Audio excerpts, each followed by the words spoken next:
Okay. Okay, so first of all, thank you very much for this time. Okay, I really appreciate that you are here.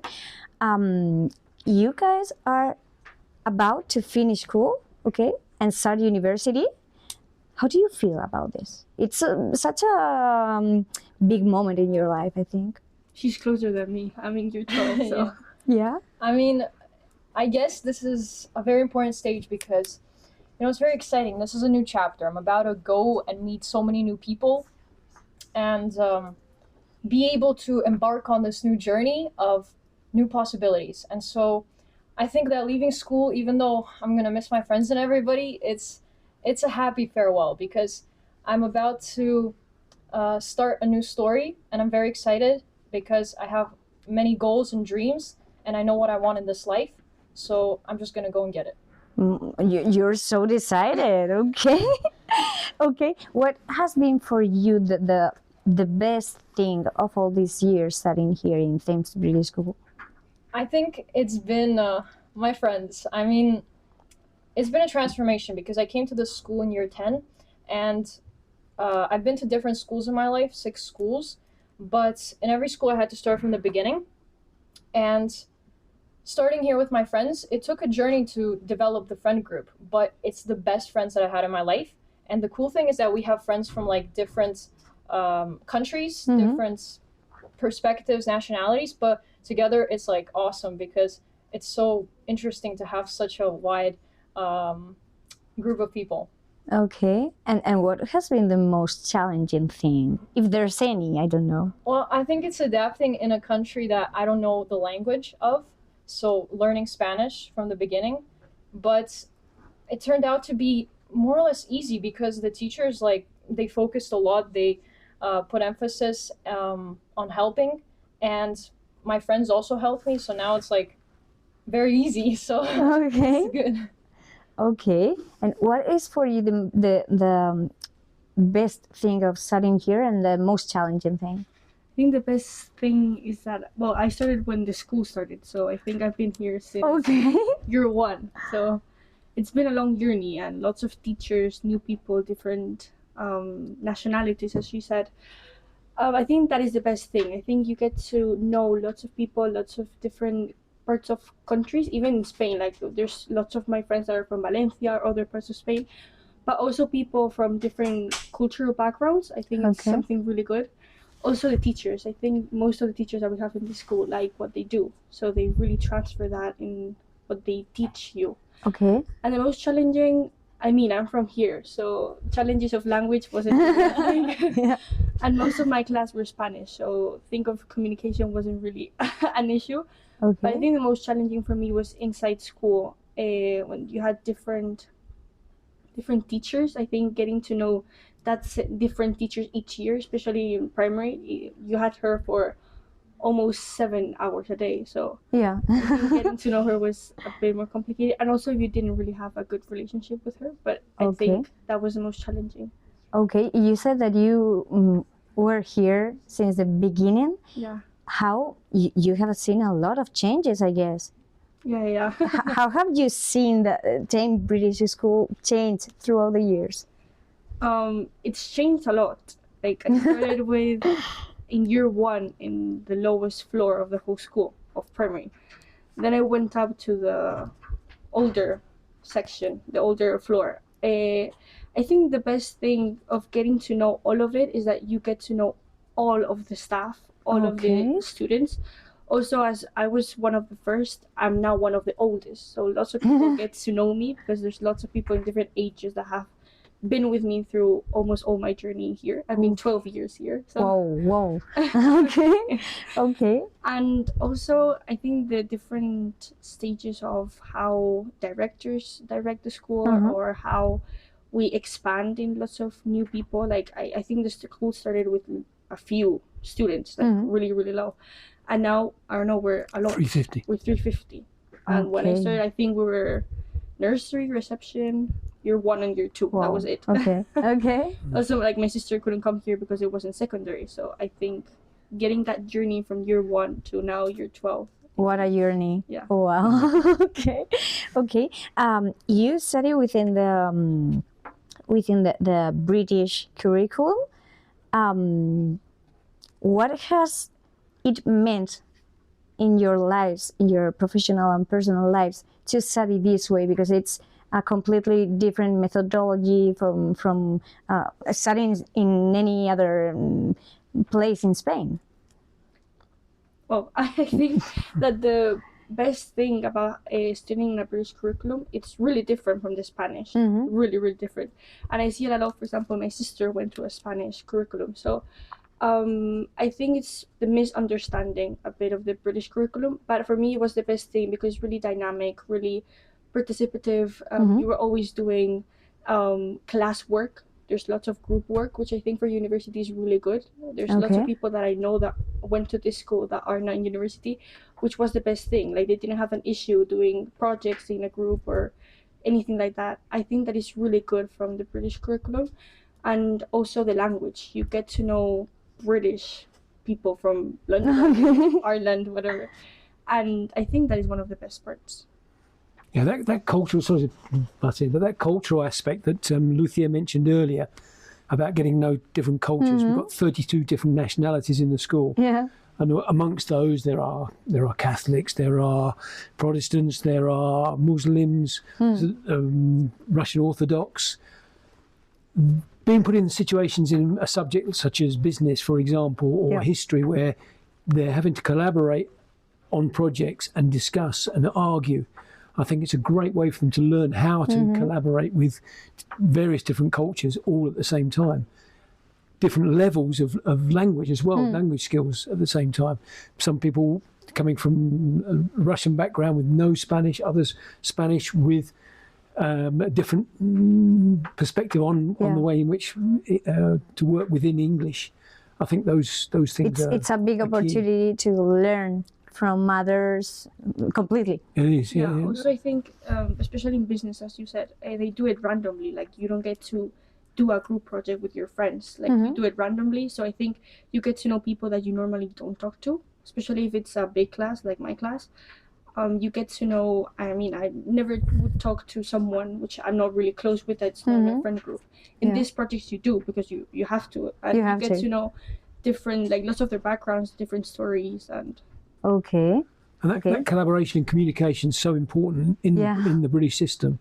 And it's what businesses and universities are always asking for. They're always saying, the students now, when they come to us, they don't know how to collaborate, they don't know how to communicate. And I think within the British system, we try to develop that as much as possible. And successfully. We do it well. Especially when you apply for university, it's so important. They always ask to have like a global viewpoint. What does it mean to be a global citizen? And so I always know what to answer because I have such an experience at school that it just is sort of so intertwined within me that it comes naturally and I know all about it. So it helps with that also. Okay, that's so cool. That's so cool. You know how to study, like here we are saying that it's so different from other places. It is so different between different grades. Like, I mean, we were before talking with kids, and now you're not kids anymore. It changed so much. The way you study, the way you do projects, or what do you do in class? In my case, I've been, as I said again, I've been since year one. So I think that the group projects have been the same. Obviously, the difficulty of the subjects have been increasing, but the group, like getting to do a group and 5, 4, 2, doesn't really matter. I think it's been the same since primary to secondary. Something that they really do. They really pressure you to do that. Like, not in a bad way. They just tell you have to be in groups, and it's from really young age. Okay. But what I did see a huge difference with, and what I find advantage in, is that compared to other systems in the British system with A-levels, you are able to choose the subjects that you want to choose, so specialize in. So I knew exactly that I was, for example, very not interested in math or science. So I was like, get out of my way. And I could do that confidently because, I mean, that's the opportunities. You can choose 3 to 4 subjects, so I chose 4 subjects, and I did what I loved. I focused on that, and the system allowed me. In other systems, you can't do that. So, and my specialization, because I covered so much with the A levels, it further stimulated and motivated me to go to the specific career path I want at university. So Okay. I knew exactly what I wanted thanks to being able to choose what I want along the way. Okay, okay. How was your relationship with your teachers? Like throughout the years. I mean, it's really important to have good teachers with you, talking to you, like solving any questions you have, any doubts. Well, I think we have very supportive teachers, like especially the advantage of having smaller classes. Like in some classes, I have 7 people. It allows you to be more in contact with your teacher and them to be able to help you in every moment. And what I find about our teachers is that they're very kind. Like they're very interested in wanting to have a good relationship with you and help you the best they can. So automatically, this wants you to go to class more because you understand that you're going to have a more pleasant experience learning Okay. the material. So I can like think from my day, and I know that I had, for example, an English lesson right now, and I had a very good lesson because the teacher helped me out and everything and supported me and even made me laugh. So Okay. It's so important to learn with funny people. yes. How about you? I think I really agree with Lisa. I think that that is one of the best things. You get to really know your teachers, especially in A level, which everyone specifies on what they want, Mm-hmm. and also you get to do a diversify. Like I do, for example, science and letters. So I do, for example, business and math at the same time, which I think it's really good because you can get to do those subjects in such depth. Mhm. And also with the teachers, I think we have, as she said, really supportive teachers, and I think we have a really good relationships, most of us, well, all of us, with the Okay. teachers. Would you give them any advice? It's your time to ask, so feel free. Any advice to Yeah, to your teachers. my teachers? I'm listening. Yeah. Yeah, he's taking notes. I don't really know. I think they really do a good job. I think they, as I said before, they really like what they do, and Mhm. I think they always look the best for us. They're like our little parents here. So they always look the best things for us. They're always really like, you want to print something, they print for you. You need help with something in their lessons or their subjects, they always try to do the best for you. And They're even willing to stay after school for you. Okay, they that's even nice. do after school clinics. So Okay. just in case you have any doubts of anything. Is your relationships different now with the teachers than it was when you're in year 11, year 10? Do you feel it different? You feel closer to them? I personally do because in A level the classes get smaller Mhm. because you specialize in certain subjects, and because of that I feel closer to my teacher. And like you don't have to, for example, raise your hand up because there's so few people, so there's a closer bond. Okay. That is very nice to have. So that's a difference that I feel. Okay. Yeah, me too, especially psychology, which I didn't know the teacher. I think this year I really got to know her. But for example, math and business, that is what I do. I've got a more in-depth relationship, but it's more or less the same as year 11, as we're a big class, but not as big. So Okay. Do you know what you want to? I know you do. What you want to study now? yeah, she has it so clear. So Yeah, you have it so clear. I have it more or less clear. At the beginning I wanted to do law, but then I changed my mind, and I'm doing business, You're doing- international business. Okay, international business, and what you are doing? Well, don't think that I have it so clear because Yeah, you have it so the clear. path That's so itself nice. was not clear at all. It went from wanting to study film Okay. in America to study movies, but to international relations, and eventually, well, actually, I'll tell you, it was a turning point. Mr. Parkinson, in fact, took us on a trip to IE Okay. University, EA. And so I knew that I wanted to study there, international relations. But we went on this trip. It was like, we had these like simulation classes with the different professors. And so I go to this 30-minute simulation class for business, and I'm like, oh my God, I'm not even taking business. I don't even care. Don't want to have anything to do with it anymore. So I go to this class, and in those 30 minutes, the professor just like changes my whole worldview, and I realize I want to do business. That business, like, it just completely changes. And so then I go through this transformation that I read a book and I realized I want to do entrepreneurship, and I realized I want to create. So it was a long path, but I specifically realized what I want through moments like the trip that Mr. Parkinson organized. So everything just sort of stacked in the way, and any question that I had, what should I do, I could ask my teacher and they would suggest. We had a lot of conversations like, what do you guys want to study, and like think about maybe this. So it really helped out. And yeah, so I'm going to university to study business administration with a focus on entrepreneurship. Oh my God, it's so beautiful that you changed your life so much. I'm not kidding. Well, I didn't. The university lecturer. It's so beautiful. What point, Lisa, did you know you wanted to do your degree in English? Well, it was actually never a question.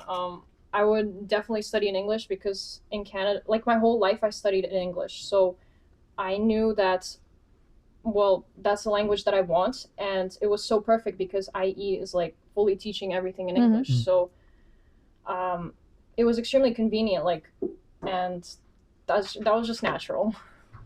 Okay. Would you like to stay in Spain, in Madrid, studying and living, or do you see yourselves studying and living and working maybe abroad? Me always abroad. I had also quite a journey to find out what I wanted to study. At the beginning, when I was little, I loved the crime seasons like Castle or How White Think of It. Oh, I love like Castle. That. So I wanted to be an actress for some time. So I always said I wanted to go to New York to study. Okay. That was my place. But then I came a bit to reality when I came to year 11, and my parents were like, come back to Earth, okay? So then I said London. After London, my dad plays lots of paddle, so he was like, I have lots of friends which their daughters, their sons, they're in Holanda. Mm-hmm. And In Holland? that was the place. That was the thing. So I also saw different universities. The one which we went was Schiller, which I really liked because they have different campus in France, Germany, here in Spain. So I always, since I was little, I saw myself outside. Okay. I think I'm going outside. Okay. And you're definitely going outside? Yeah.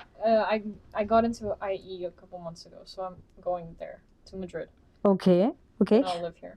Where do you see yourself? Like I said, imagine, feel free, totally free. How do you see yourself in 5 years' time from now? University, I think. Finishing it.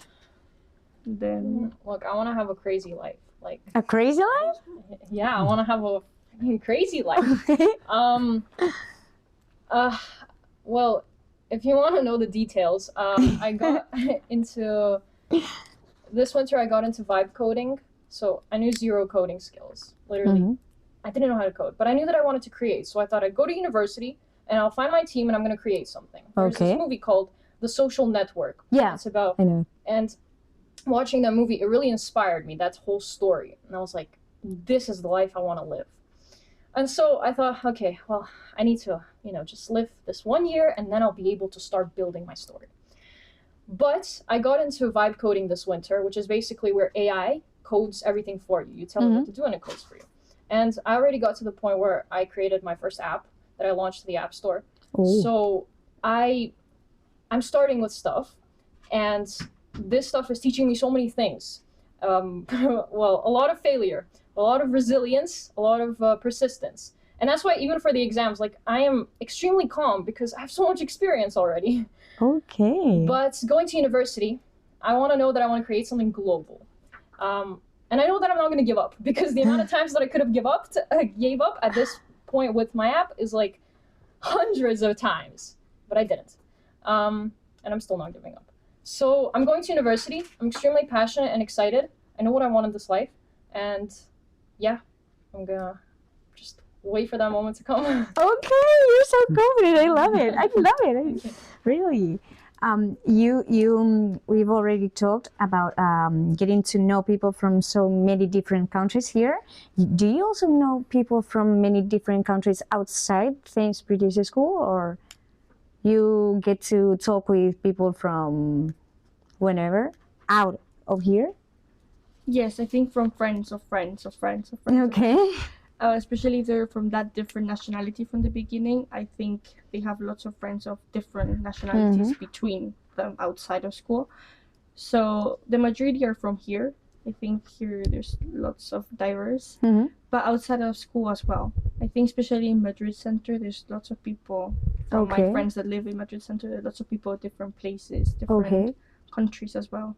And you were saying before that it's somehow difficult for people from here, from Madrid, from Spain, to get to know the British curriculum, the way you learn. Do you think that they really understand when you explain it? No. I mean, not even my mom sometimes. Mine either. I think even my dad knows English, and my grandpa went to the British Council and everything. Even him has a bit of struggle sometimes understanding different things, especially with the grade system or the A-level letters and things like that. But yeah, I think especially with family, friends, even from my same age, it's sometimes a struggle for them to understand what our school is about, because everyone thinks that it's at school where like you pay for your grades, or like university, like private universities, they also have that mind and that set mind of what it is. But I think when I explain it, or you sit with them and explain what it is, and I think more or less they understand. Obviously, if another day I talk about my school, they will ask again. Okay. But at least in the moment they understand, and they're like, maybe I don't understand, but I know it's different from mine, which I think is like the key. Okay. It's not the same. So yeah, especially in Spanish curriculum, there's quite a big difference. Yeah, I guess. What's your experience with that?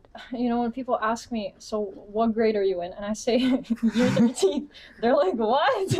I only studied It's 11 confusing, years. it's tricky. But I mean, everybody that I tell that I have this system where I can choose the subjects that I want, I mean, people think that's really cool, because I mean, for instance, my parents didn't have that. They had to study everything what everybody studied, and that's it. But by the way, answering the question about people who you know outside of school, who are from other countries, the first thing that came to my mind is actually that last year we had kids come from different countries as part of Erasmus. Yeah. And basically, the people that I met there, I talk to them like almost every day. Okay. So it's random 3 days from my life. I just came to the library and I'm like, oh, what's going on here? Joined the Erasmus, and now I talk to these people. So I have a lot of friends from different countries, but I mean, some of them, they happen to appear from the school. So I think that's really cool. Okay. You guys know that we live in a world that changes, everything changes constantly. What do you think is the most important thing today to face a world like that? AI. 100%. I think even my dad has his own company and he works by himself, whatever.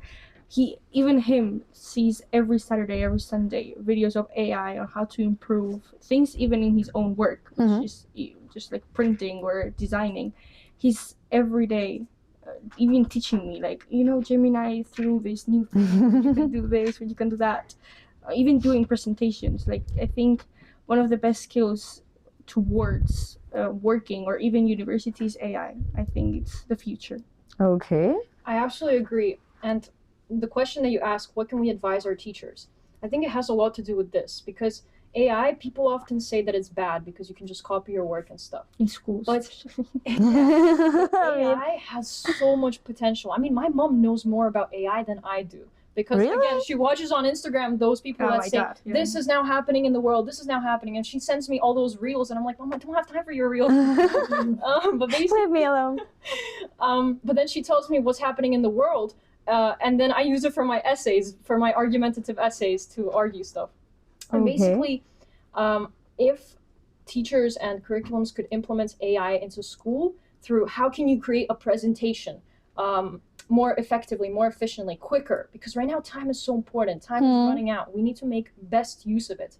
And the capabilities, the potential, you can code an app without knowing any coding now with AI. It's crazy what it does. And so I think if it could be implemented that you learn how to use these skills to your advantage because the world is changing so rapidly, it would literally make people more prepared for the future that comes. Because our world is changing. If we're not going to change, then we're just going to end up sitting here and not knowing what to do. So I think that would be really cool. And So it would make people more excited. you are totally into AI. I mean, we're the new generation. We gotta grab it. It is a real challenge for schools. Yeah, it's a huge challenge. It's a double-edged sword. You've got on the one side, you've got, yes, we need to learn how to use it. We need to encourage the students to use it. But at the same time, we've also got to help encourage them to develop the other skills in life and not just to rely on AI to do everything. So we're learning as they're learning, and as their parents are learning, we're learning on the job, the schools as well. And every day is like, oh, that's interesting. That's another way the students can cheat, or that's another way the students can develop skills.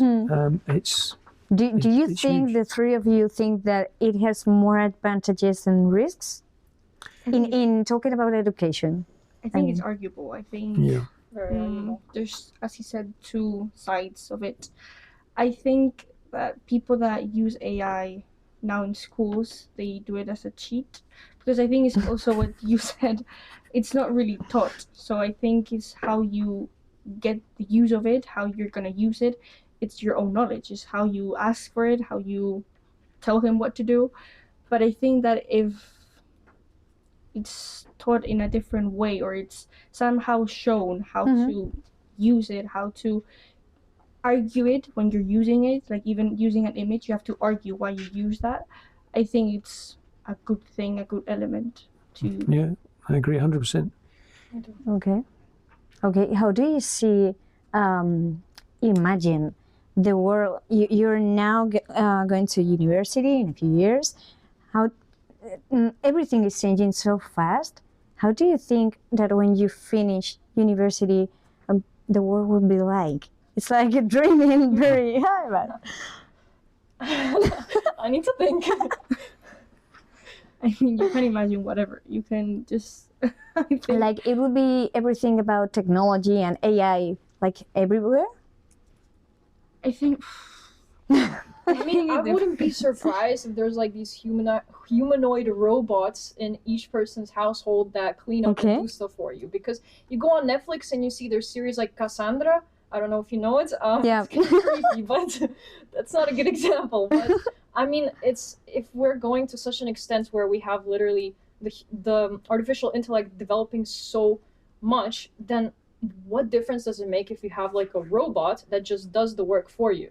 It doesn't sound so surreal anymore, but that's just one idea. I think in different spheres and industries, like, I don't know, like health, maybe and technology, automation, there's gonna be a big problem for employment because, so yeah, I guess we'll live to see.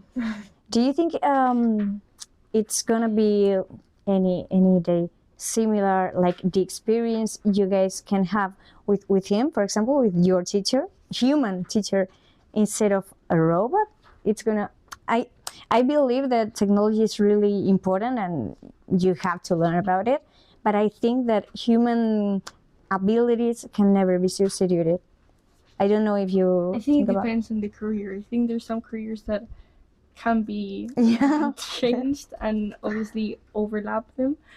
But there's others, for example, I think education, some of the areas which cannot be changed. I think that you need to have the one-one conversation or the one-one feeling of a human with a human. Yeah. And also the robots or whatever it has to do with AI or technology needs a human behind it. Yeah. So even though there's lots of jobs that are maybe gonna disappear, there are gonna be new ones that have to do with technology and AI.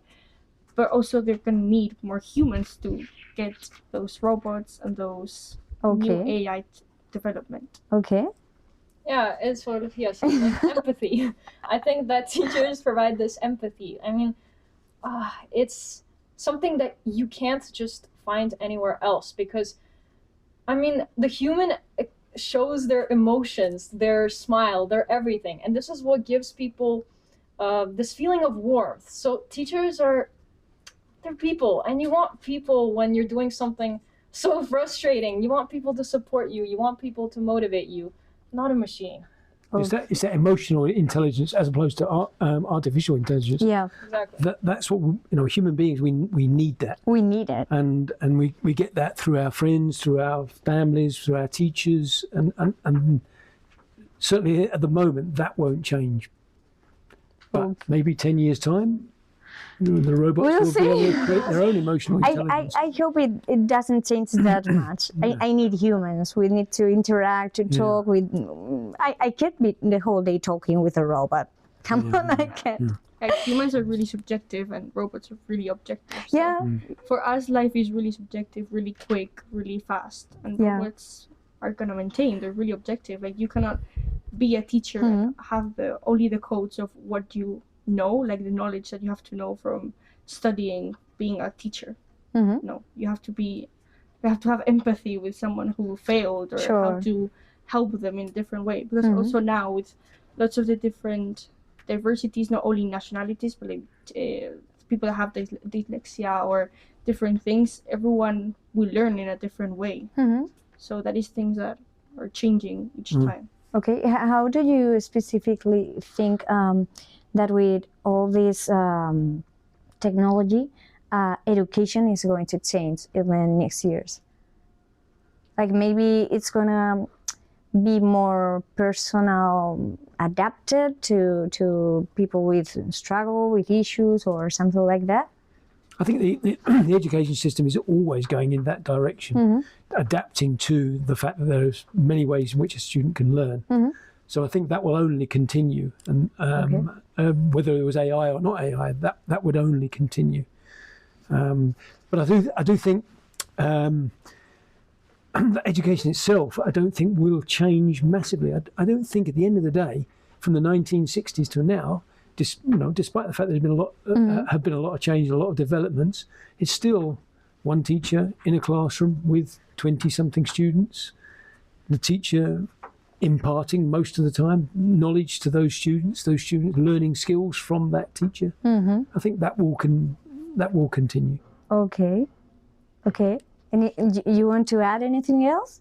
I think I totally agree with Okay. and I think Okay, so that's it. Thank you very much. It was such an interesting conversation with you, really. Thank you so for your much for the time. opportunity. No, thank you. It was so great getting to know you. Thank you. Really. Thank you.